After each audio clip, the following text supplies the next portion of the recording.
آگے بڑھیں گے۔ بیورو چیف ملک ندیم کی رپورٹ کے مطابق ڈیرہ اسماعیل خان کلاچی میں سیکیورٹی فورسز کا آپریشن، 2 گنڈا ٹی ٹی پی کمانڈر ہلاک، پورا گروپ دیگر ساتھی فرار۔ سیکیورٹی فورسز کا مفرور دہشت گردوں کی تلاش کے لیے علاقے میں سرچ آپریشن جاری ہے۔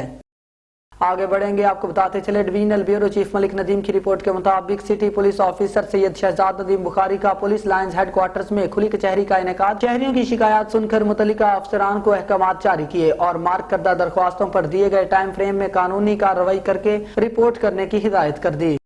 آگے بڑھیں گے، ڈویژنل بیورو چیف ملک ندیم کی رپورٹ کے مطابق سی پی او سید شہزاد ندیم بخاری کی ہدایت پر راولپنڈی پولیس کا پتنگ بازوں اور پتنگ فروشوں کے خلاف مؤثر کریک ڈاؤن، 39 ملزمان گرفتار، 3800 سے زائد پتنگیں اور ڈوریں برآمد کر لی۔ راول ڈویژن پولیس نے 28 ملزمان کو گرفتار کر کے ملزمان سے 2500 سے زائد پتنگیں اور ڈوریں برآمد کر لی۔ پوٹھوہار ڈویژن پولیس نے 9 ملزمان کو گرفتار کر کے ملزمان سے 1200 پتنگیں اور ڈوریں برآمد کی۔ صدر ڈویژن پولیس نے 2 ملزمان کو گرفتار کر کے 70 پتنگیں اور ڈوریں برآمد کی۔ S S P operations Waseem Riaz Khan کی متعلقہ ایس ایچ اوز کو شاباش۔ پتنگ بازی اور پتنگ فروشی جیسے خونی کھیل میں ملوث ملزمان کے خلاف جاری کریک ڈاؤن میں مزید تیزی لائی جائے گی۔